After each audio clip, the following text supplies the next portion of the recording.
Hi guys, I just had an interesting conversation with Luke Stanley about motion guidelines. And Luke is an awesome guy. Aside the fact that he's also very knowledgeable about this, it was really insightful, and I can't wait for you to watch the video. So this video is in three parts, and this is the second part. I have a question about motion strategy, like strategy as it is when approaching motion. Do you think that's something every motion designer should do at a point or be involved in? Um, yeah, I mean, I think to a degree, every motion designer likely does do motion strategy to some extent, because I think every motion designer kind of learns it's about, you get given brand guidelines, you find out about the brand you're working with, the company, and who's the target audience, what's the aim of the project, and so on. I don't think a motion designer ever goes into a project and they don't think about these things. So I think everyone does do strategy, but it's maybe just not been done with. I think maybe motion designers haven't realised they've been doing it.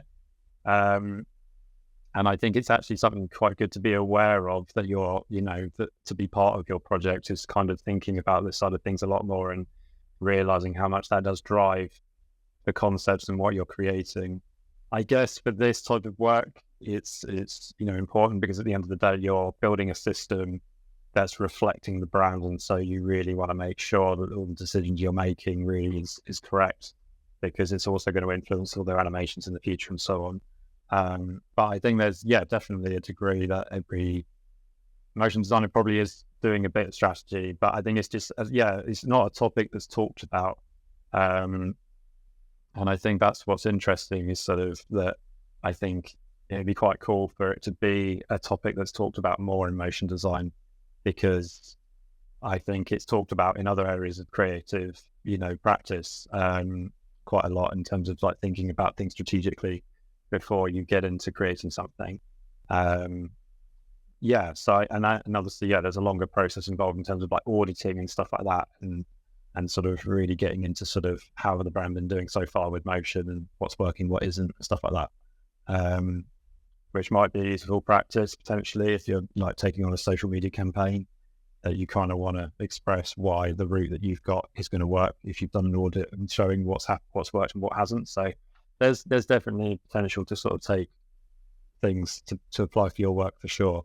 But yeah, I'll be honest, when I did motion design, I really wasn't aware that I was really doing much strategy at all. It was just kind of just a bit, of planning at the beginning to help kind of, make the decisions for whatever projects I was working on. So it's an interesting topic. And I think, like I said earlier, I don't think many people realize that it's actually a good thing to do for motion if you're starting to use it more regularly for a brand. So it's an interesting, topic, and to be thinking about.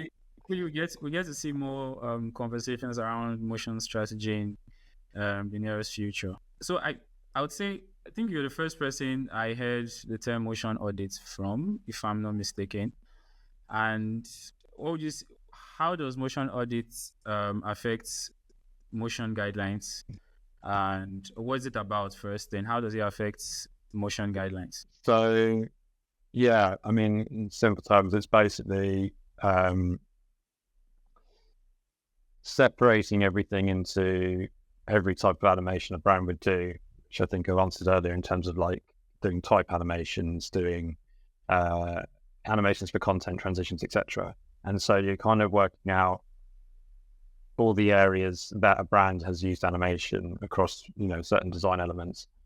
It's also good to clarify if there maybe are elements that the brand currently aren't using, but they'd like to. So it might be, for example, a brand has done a rebrand and they've now got all these lovely icons they want to use, but they've never animated icons before. And so it's good to still think about that in an audit. I know usually with an audit, you're reflecting on what they've done so far, but at least with an audit, it's kind of still thinking about what's the potential that they can animate, how they can animate those icons, for example, that might be new to them. But in terms of reflecting on content that they already have, it's a case of really delving into, I always say, send me as much as you can in terms of animations you've made in the last year or two, basically. I'm just like, send me as many examples as you've got. And then I sift through and then save examples. And then I'll note down, I put it into 2 columns. I just say what's working. So I just list all the things that I'm really liking that they're doing already, and I think we can continue. And then I put a column that's saying next level, which is basically just saying what's that next step where we can really elevate it and take it to that next stage. And so then it's making suggestions of potentially tweaks to what they're already doing, or potentially saying, I don't think this is right and this is working, and this is why. And usually before you've got to the audit stage, you've obviously done your research on the brands and so on, and you've done the work on motion pillars, and sort of have those words which really kind of clarify how the brand wants to express themselves. And so that usually you would then have clarity in terms of like, okay, that type of animation is not right for you, or that animation is right for you. But you're also maybe making notes across some of those principles I was talking about before. Like it might be like what the using codes they're using for something might not be right, and you might go into sort of saying, I think it needs to happen faster. It might be that things are moving too fast, and you might be like, I didn't have time to read text on screen. So it's just having those kind of reflections. It's nothing to. It's very much just take it in, and as a motion designer and understanding the brand, just reflecting kind of what you see, and and then going into sort of details in terms of what's good and what we keep, and then how can we improve things in terms of next level to help moving towards. Sounds good. And just thinking back our conversation, motion audits will definitely affect how solid the strategy would be moving forward. Seeing it's just like a reflection of where the brand is and to help them where they are going. That's cool. How would you advise brands that want to implement guidelines? They probably do motion or haven't implemented guidelines yet. So how would you advise them to go about it? So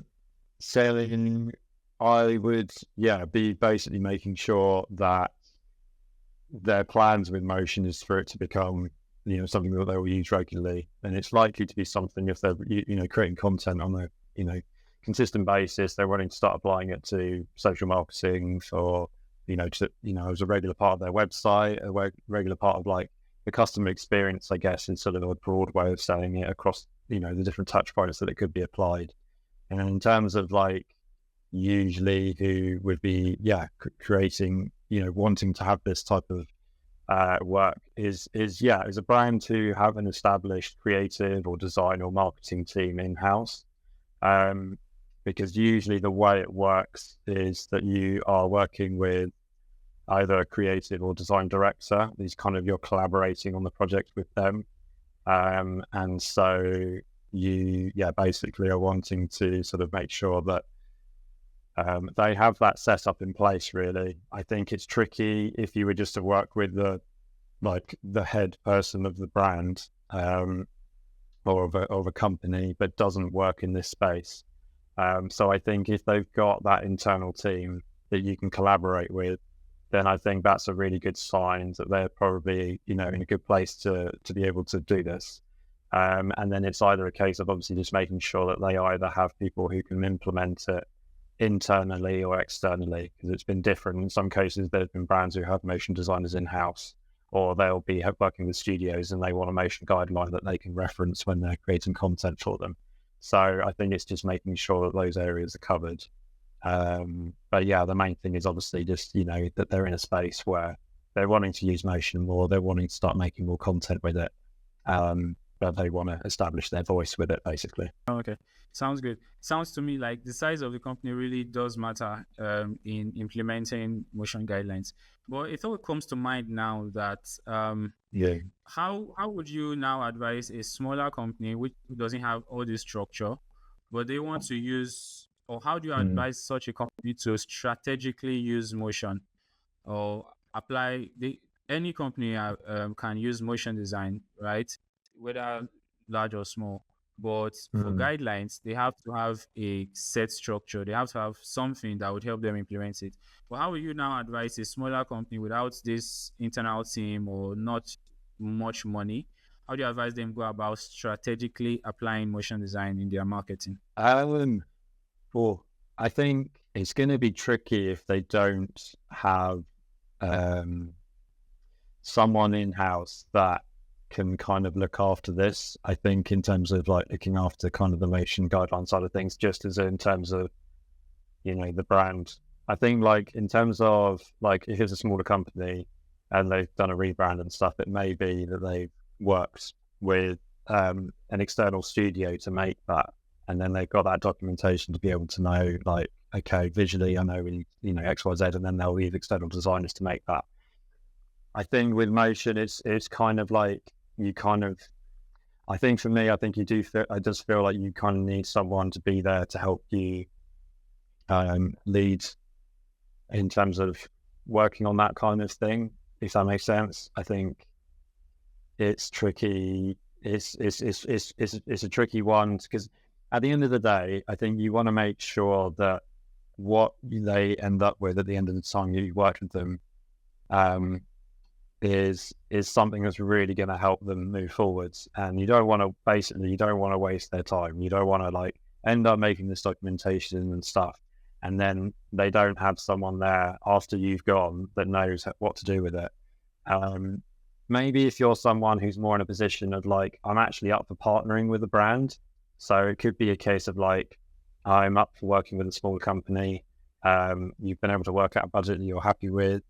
And then it could be that you're kind of building a relationship where you're also happy moving forwards to make animations for them, to implement that motion guideline that you've created for them. So that could be potentially a way of it working, is kind of you're setting yourself up to do that. Personally, I just focus on purely doing motion guideline work and working with brands. So I have had a few scenarios like that where I've had to say, sorry, I wouldn't be able to then help you moving forward. So we've realized that it hasn't been a good fit to work together. But yeah, I think that would probably be my recommendations. Like if it's a smaller brand and they don't have someone who kind of look after things, once the motion guideline project's been done, then it's kind of, developing a partnership to work together, I'd say.